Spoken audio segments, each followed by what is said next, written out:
Pompeii has long been at the top of my bucket list, together with the pyramids that we will get to later in the cruise, and I'm excited to be here at last. The Pompeii Archaeological Park is a short walk along the Viella del Ginestra, past the Porta Marina. The ancient Roman foreshore is to our left.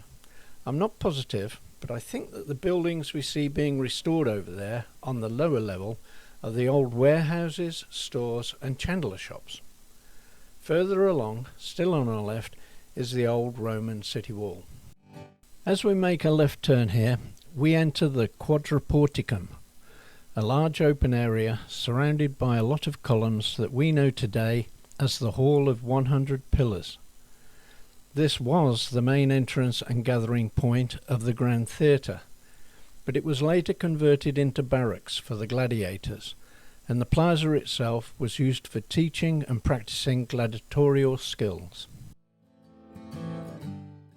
To the rear of the Quadriportium, we can see what remains of the Grand Theatre, one of three theatres in Pompeii. The Grand Theatre, the Small Theatre, also called the Odeon or Teatro Piccolo, and even grander Amphitheater at the other end of town. Sad news, we don't get to see that one on this tour. As we walk around the plaza, we're approaching the small Odeon Theatre to our right, although we can't actually see it yet.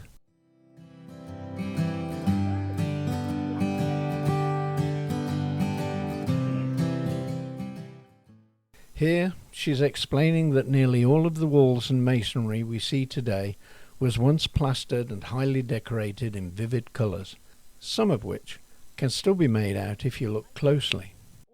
Stones, bricks and so on. On top of the still wet and still fresh plaster, they used to add the colors, as you can tell here. And people, they are colored plaster. I should now explain that when we arrived, we were handed earpieces through which we can listen to the tour guide's narrative. That means, for the most part, you people, my audience, will not hear her unless I'm standing close by. But fear not, my friends, you are not missing much. Although her English is good, her accent is so intensely Italian that she's very hard to understand. So I'm afraid you'll have to make do with my narrative instead. Now we walk on, but instead of moving ahead to the Grand Theatre, we're hanging a hard right to who knows where. Nowhere turns out to be an unnamed vicolo or alleyway that passes the small theatre, and from here we can view inside. The structure is in surprisingly good condition, and it's not hard to imagine it being roofed in and with a wooden stage. The searingly hot ash piling up on the roof and in the streets is what caused buildings like this to collapse, trapping and suffocating so many people who were trying to escape.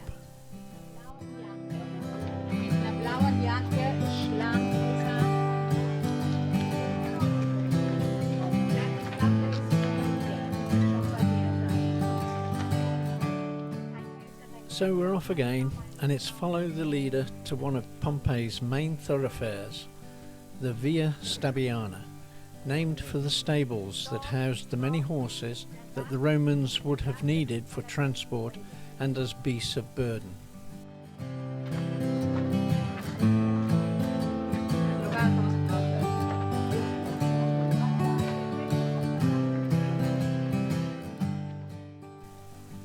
The walls of these houses are a composite of semi-dressed stone, cobbles and brick, known to the Romans as opus incertum, which means irregular masonry to you and me. And the fact that these remains are still so substantial is testament to how good Roman concrete was, and still is. It has far superior qualities than our modern Portland cement, developed as late as the early 19th century by Joseph Aspdin.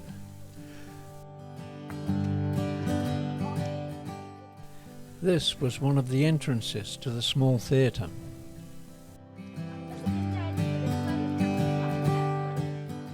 We've stopped again at the house of Volusius Faustus.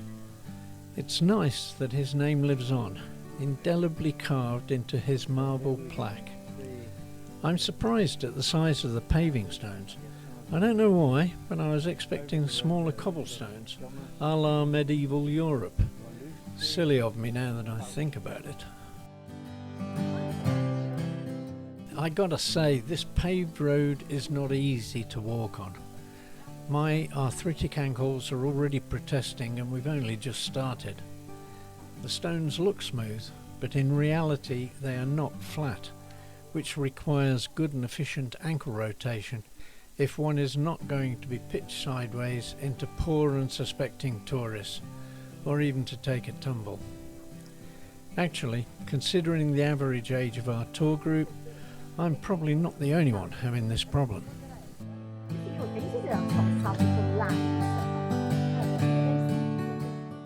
Looking into these buildings does make me think that the archaeologists have removed a lot of rubble, perhaps too much, giving the ruins a rather sterile look.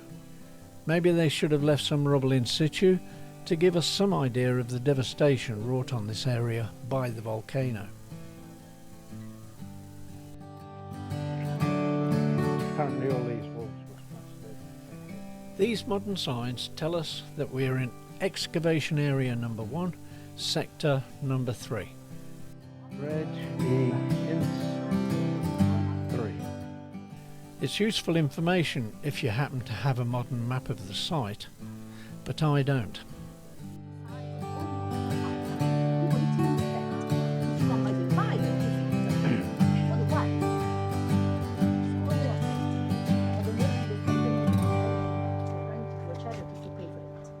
Of course. Local people, businessmen, that's how you should approach this place. And please.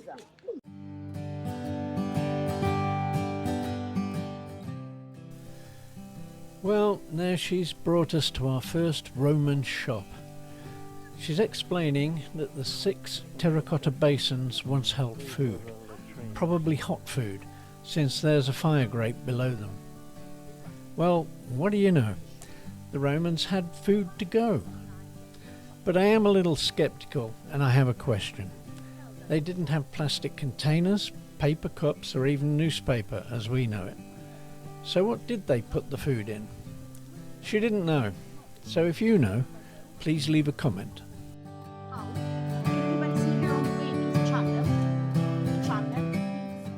By the way, the giveaway that this was a shop is the groove in the shop's threshold.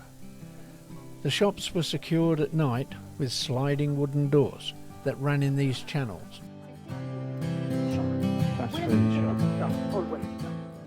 Keep an eye out for more shops as we walk around.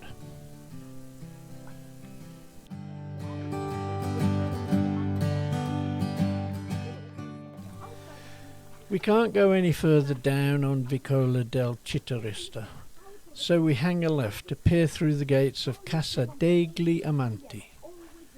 This translates as House of the Lovers, possibly due to its lavish and somewhat lascivious artwork still visible on many walls. Or it could have been a brothel. I'll leave it at that. The house was further destroyed in an earthquake in the early 20th century, but it has since been restored, complete with a modern but appropriate roof to protect it. Again, we are denied access. I guess we got the cheap tickets. Moving further down the alley, I was thankful that in places the sidewalks have been resurfaced, making the walk much easier.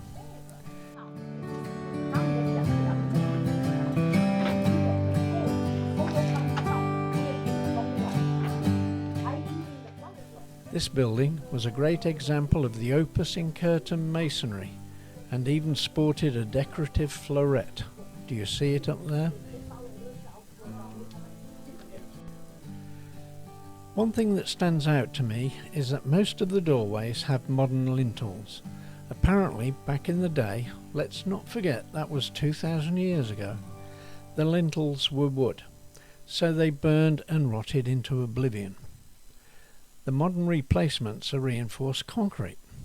When I asked why didn't the doorways collapse when the lintels broke down, the answer was pretty obvious. As the lintel deteriorated, the wood was replaced by compacted ash. Duh.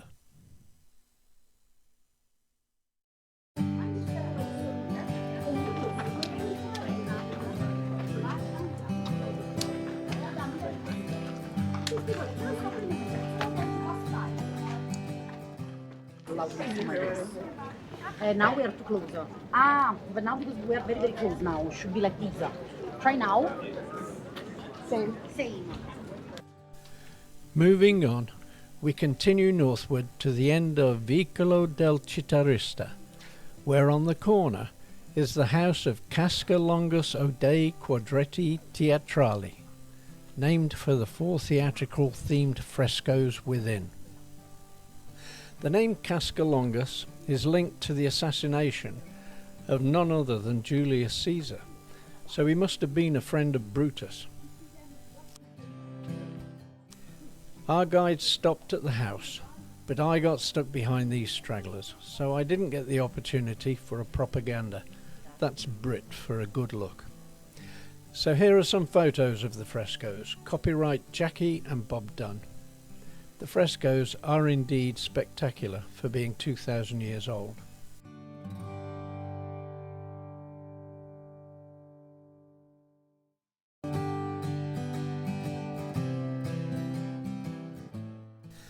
Ahead of us is Vicolo di Tesmo. That is an active work site, so we are making a left turn onto Via dell'Abbondanza. At the junction you may notice the stepping stones. Back in the day these streets and alleyways would have been messier than they are today, so stepping stones allowed them to cross without getting their togas dirty. You'll notice that few people are walking in the roadway, which is heavily rutted by cart and chariot wheels. Perfect for breaking your ankles.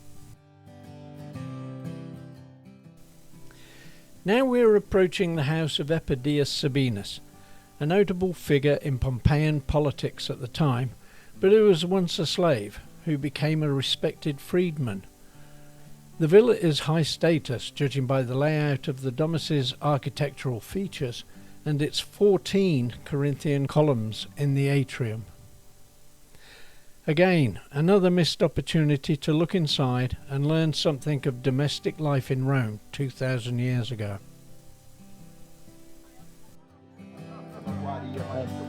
That is a house. Casa.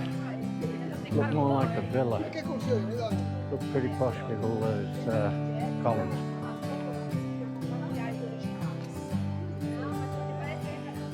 Okay.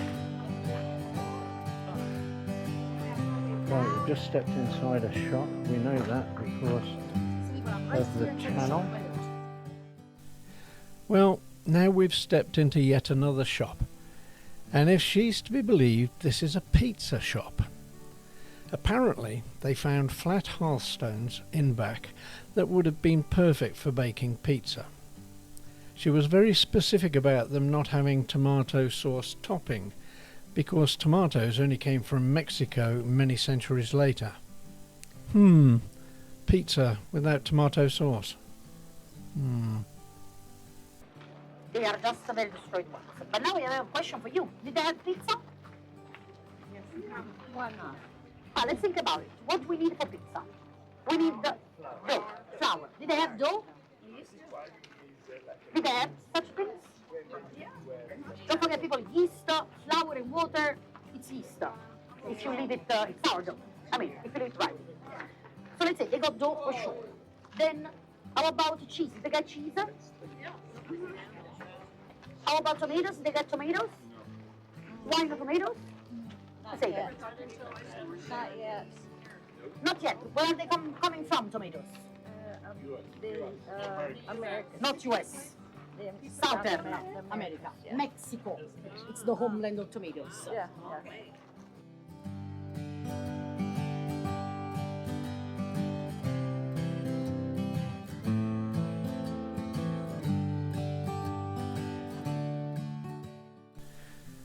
We continue by crossing over Via Stabiana again.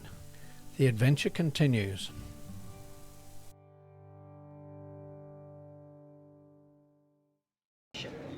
The house, it's on top of the pedestrian road. Shopping area, the Lisa's to the main square. Even in a modern town we get. Casa Corneli, That's how we can be our face. Domus Cornelia. In this context, Casa is a simple house, Domus is more upmarket. Like this example with its entryway, cistern and colonnaded atrium that we can see from the street.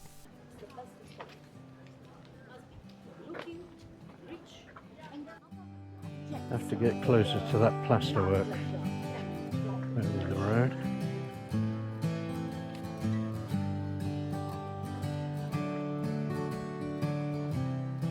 Pretty amazing that that's survived. There's a roof over. Where is she?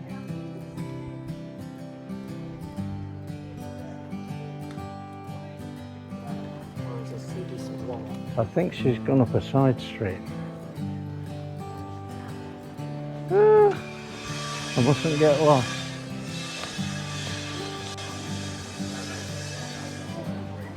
This is Terme Stabili.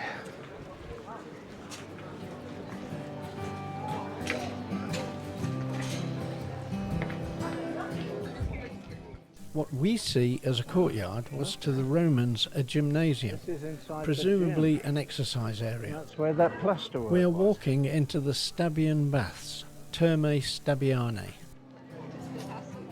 At this end, on our right, behind the columns, are the men's cold, tepid and hot baths. We can see another tour group waiting to go in, but we are summoned to the other side of the plaza. This whole area was once clad in gleaming marble. It must have been a sight to behold. The floor was made in marble. Marble is a great conductor. Imagine. She's talking about the height of The grassed area at the back there was once a swimming pool, which was heated by a hypercaust, the Romans' ingenious underfloor heating system. But no time for that. We must move on again.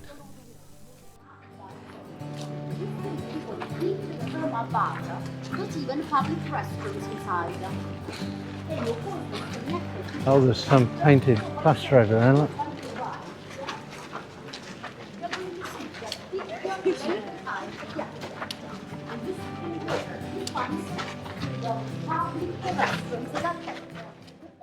A quick glance at the facility water inlet and distribution system, and we're led out via the back alley, the women's entrance to this complex.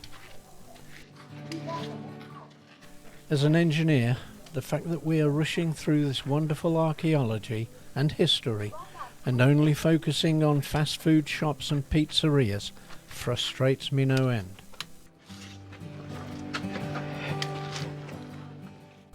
So we're out and hang a right at Via del Lupanare and follow the leader. If I had a map, I would ditch the group in an instant and go do my own thing.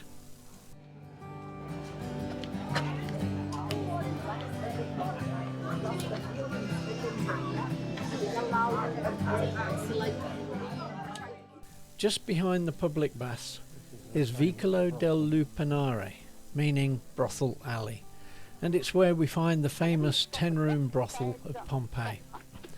The fact that it's in the centre of a commercial and residential area says much about the more relaxed attitude the Romans had towards sex and the sex industry.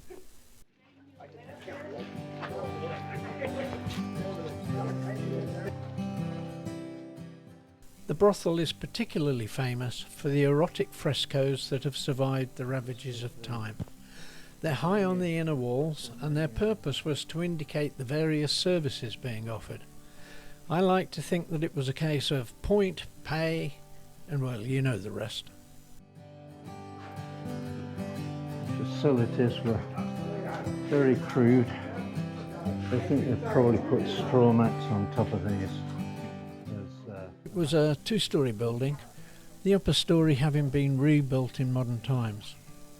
Needless to say, we didn't get to see the upstairs facilities before being ushered out of the back door into Hanging Balcony Alley, named, I think, for the overhanging top storey of the brothel.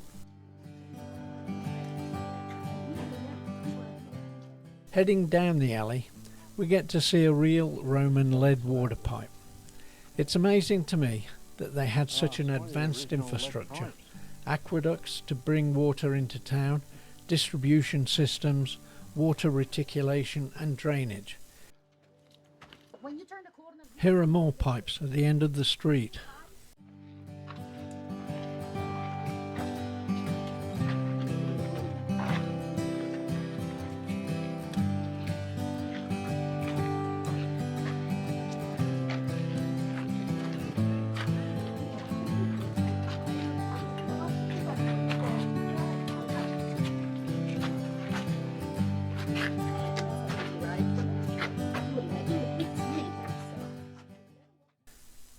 After we passed the water pipes in Hanging Balcony Street, I stopped filming for a while because there was nothing on the horizon.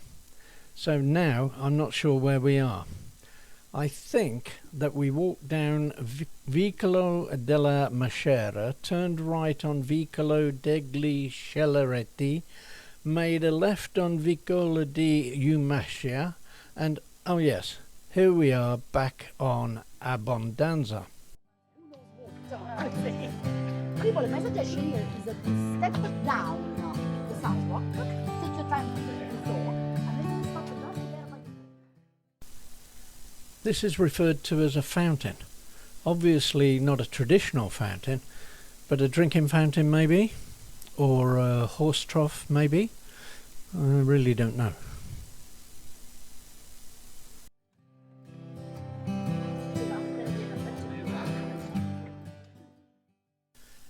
What isn't apparent from our walk around Pompeii is that most of the houses and buildings were two-storied. These steps probably provided street access to an upstairs apartment. So this looks special. We have a roofed entryway with a shop on each side, apparently a status symbol. Which this one appears to have.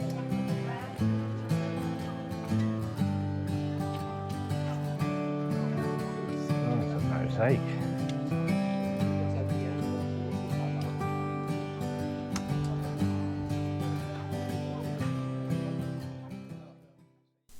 Ooh, nice.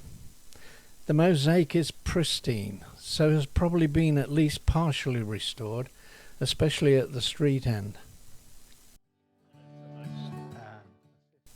I've done my homework, and this is the Casa del Jabali, House of the Faun.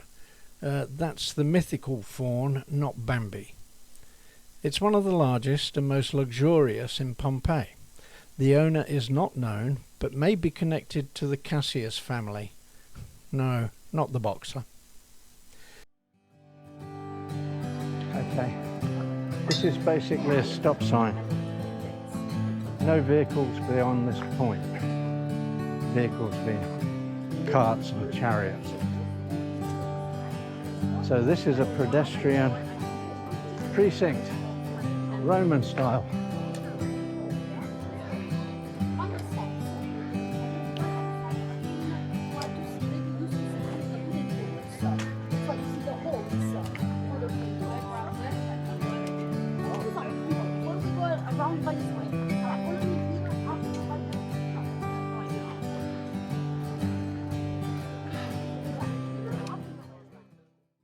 This, ladies and gentlemen, is the Forum.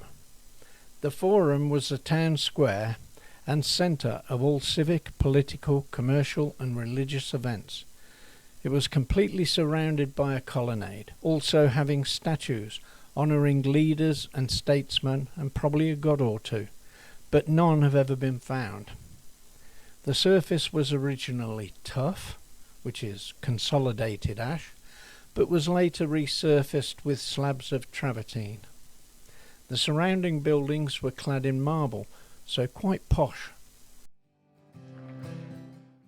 See that not-so-little hill in the background? That's the bad boy that did all this damage. But without the eruption of 79 AD, we wouldn't be doing this tour. This whole area, like the town itself, was buried under 10 metres of ash. That's about 33 feet for non-metric people. Remnant of it. And there are remnants of marble in the plaster. Passing Vespasian's temple, we turn right into the Macellum, or main marketplace of Pompeii. We're guided around to the right, where there are some cells under a modern roof. Most of the cells would have been shops or storage places for the many vendors. There are similar cells around the outside of the 3 outer walls. As we can see, the archaeologists and conservators used these cells to store the many artifacts that were found here in the market. Unfortunately, we're not privy as to what those artifacts are, but I did spot a couple of amphorae behind our tour guide.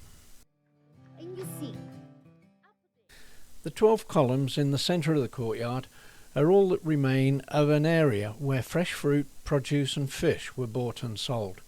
This whole place would have bustled with activity every day. storages for the huge amount of pots that we found inside. But people, we are here because down there are kept some of the most interesting and most unique things that Pompeii gave us. To understand what we are going to see in a moment, let's do a moment of rewind. When we started, I told you that Pompeii was covered by ash. Fine. Now let's see. As I was saying to you, we are totally sure that someone in Pompeii survived. But if you were here inside when the boom occurred, there was no way out. Because On the left of where we made our entrance, there is an actual replica of the roof, the original of which would have provided shelter all round the quadrangle. But this remnant shelters something special. Here are just a few of the plaster casts of Romans who were caught up in the eruption of 79 AD and who suffocated in their homes, on the streets, and in the places of refuge that they sought in their attempts to escape the deluge of ash. Hopefully and mercifully, they died quickly. I don't know if these are original casts or replicas. I rather hope they are replicas, in respect for the real people that died here. Nonetheless, seeing them left me feeling incredibly sad. A whole city and its people obliterated in a day.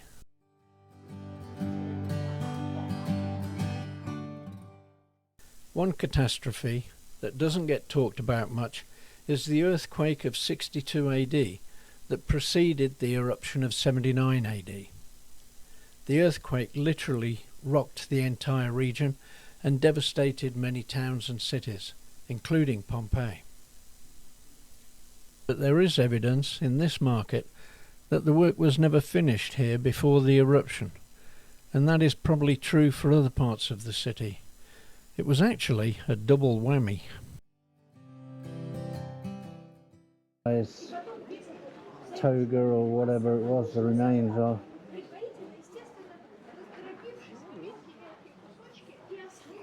You can see his toes, the bone structure in his foot.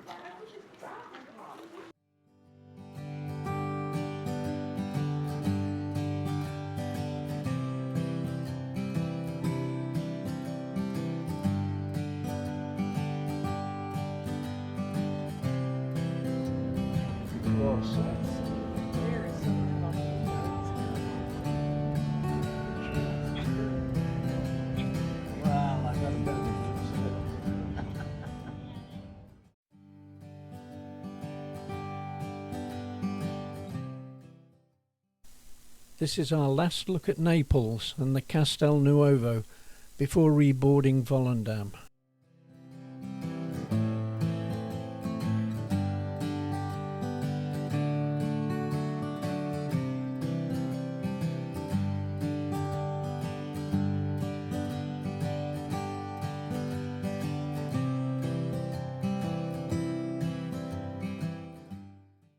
This is when I realised just how hungry I am.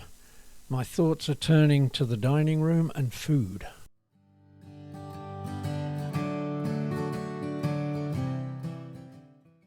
And finally, it's evening and time for the sail away under the shadow of Mount Vesuvius.